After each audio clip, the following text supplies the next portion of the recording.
Hello friends, मैं हूं doctor Umashri. मैं अपने यूट्यूब चैनल में आपका स्वागत करती हूं। क्या करें जब लड़के वाले देखने आए। मेरी बहुत सी छोटी बहनें, बेटियां इस चीज़ को लेके कई बार परेशान होती हैं।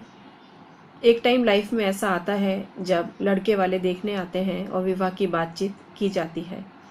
ऐसे में घर में कई बार गाइड करने वाले लोग होते हैं, कई बार नहीं होते हैं, या कई बार गाइडेंस इस तरह से दी जाती है कि समझ में नहीं आती है कि किस तरह से उनकी बातों को ग्रहण करें। कई बार कंफर्टेबल फील नहीं करती हैं और मन में ही बात को दबा के रह जाती हैं। तो आज मैं आपसे कुछ ऐसे टिप्स शेयर कर रही हूँ जो आपके लिए काफ़ी उपयोगी साबित हो सकते हैं। एक तो लड़के वाले आपको देखने आ रहे हैं, उस चीज़ को लेके बिल्कुल भी तनाव में ना आए। सबसे पहला ज़रूरी टिप तो यही है, क्योंकि जीवन का बहुत ही महत्वपूर्ण फैसला आप करने जा रहे हो। आज घबराओगे तो कैसे काम चलेगा। आज तो आपको इतना मजबूत होना है, इतना मजबूत होना है जितना कभी नहीं हुए आप। इसलिए सारी टेंशन निकाल कर आप बिल्कुल मेंटली प्रिपेयर हो जाइए कि जो भी डिसीजन लेना है आपको लेना है। दूसरा, आपका जो व्यक्तित्व ओरिजिनल रूप में है उसी को सामने लाएं। कुछ दिखावा करने की ज़रूरत नहीं है। हाँ, अपने आप का प्रेजेंटेशन अच्छा करो। आप एक एवरेज लुक रखो अच्छा, और अपने आप को संवारने की भी पूरी कोशिश करो। लेकिन उस चीज़ को लेकर टेंशन में मत आओ कि 10 तरह के कपड़े बार बार चेंज कर रहे हो, 10 तरह का मेकअप चेंज कर रहे हो, 10 लोगों से पूछ रहे हो। ऐसा नहीं, क्योंकि जो बिल्कुल नेचुरल रूप है ना, अगर लड़का सही होगा तो आपको उसी रूप में स्वीकार करेगा। अगर आपने अपनी तरफ से पूरी तरह से ईमानदार रूप दिखाने की कोशिश की, उसमें भी अगर कोई कमियां ढूंढता है और उस वजह से आपका रिश्ता नहीं हो पाता है, तो आप बताऊं क्या समझना, वो लड़का बहुत ही घटिया था और आपके लायक नहीं था। ये बिल्कुल सत्य कह रही हूं मैं आपको, क्योंकि हीरे की कद्र जौहरी जानता है। जो लोग पीतल को भी सोना समझते हैं, ऐसे लोगों के घर नहीं जाना आपको। जो लोग सोने को भी पीतल समझते हैं, ऐसे लोगों के घर भी नहीं जाना आपको। जो लोग सोने को सोना समझे, पीतल को पीतल समझे, सही चीज़ का सही मूल्य आंक सकें।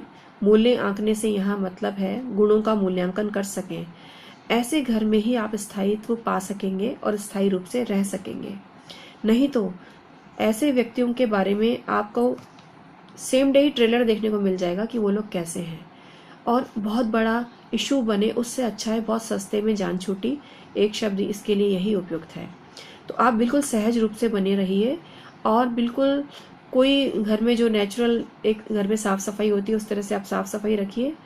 इसके अलावा जो भी चीज़ आपने खुद बनाई है वो खुद बताओ, जो बाजार से मंगवाई है वो बाजार से बताओ। अगर आपने झूठ बोला, बाजार से मंगाई हुई चीज़ आपने ये बोल दी कि ये तो मैंने बनाई है, या आपके घर वाले बोलते हैं, तो ये बहुत ही गलत मैसेज जाएगा। हो सकता है इससे आपको आज तो रिलीफ मिल जाए, लेकिन फ्यूचर में आपको इतनी बड़ी बड़ी तपस्याएं करनी पड़ जाएंगी इस जरा से झूठ के पीछे।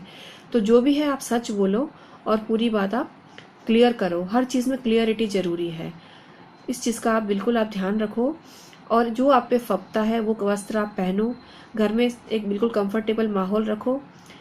इस तरह से आप अपनी समस्या को बहुत ही सॉल्व कर पाओगे और अच्छी तरह से डिसीजन ले पाओगे। अगर लड़का आपसे अकेले में बात करता है तो आप उससे बहुत ज़्यादा खुलने की कोशिश मत करो, क्योंकि लड़कों की आदत होती है, और ये इसको उनकी मीन मेंटेलिटी भी बोल सकते हैं। हो सकता है कुछ लड़कों में ये आदत नहीं भी हो, क्योंकि अपवाद हर चीज़ में होता है, लेकिन सामान्य तौर पे लड़के खुद कितनी भी बेईमानी कर जाएं, लड़की से ये उम्मीद करते हैं कि वो पूरी तरह से ईमानदारी से सब बातें शेयर करे। और जब लड़की पूरी तरह से ईमानदारी से कोई बात शेयर कर देती है तो बाद में शादी, स्पेशली शादी के बाद में, उसको तरह तरह के ताने दिए जाते हैं। तो इस चीज़ का विशेष ध्यान रखना। अगर आपका कोई बॉयफ्रेंड रहा है, उसकी चर्चा कोई करने की ज़रूरत नहीं है आपको, बिल्कुल भी कोई नहीं। यहाँ आपको चुप रहना है।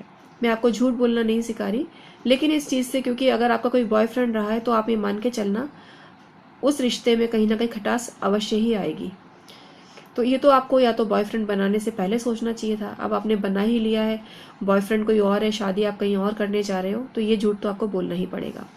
लेकिन हाँ, उसके बाद फिर उस बॉयफ्रेंड से भी आपको कोई संपर्क नहीं रखना है किसी भी तरह का। ये आपको जरूर ध्यान रखना पड़ेगा। अगर आप ये सोचते हो कि बॉयफ्रेंड से भी संपर्क रखोगे और यहाँ भी रिश्ता तय कर लोगे, तो दो नावों में सवार होने वाला बुरी तरह से गिरता है। इसको आप ध्यान रखना। जिस रिश्ते के साथ आप पूरी ज़िंदगी बिताने जा रहे हो, वहाँ आपका व्यक्तित्व पूरी तरह से निकलने का मतलब ही यही है कि आप भीतर से भी प्योर हो जाओ।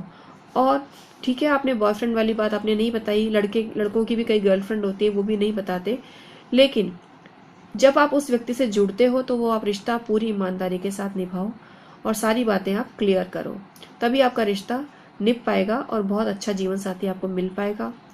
इस चीज़ का आप बिल्कुल ध्यान रखिए। और ये टिप्स आपको कैसा लगा अवश्य भी मुझे बताइए और कमेंट्स के द्वारा। और मेरे चैनल को अगर आपने सब्सक्राइब नहीं किया है तो इसे आप सब्सक्राइब कीजिए। Bye bye.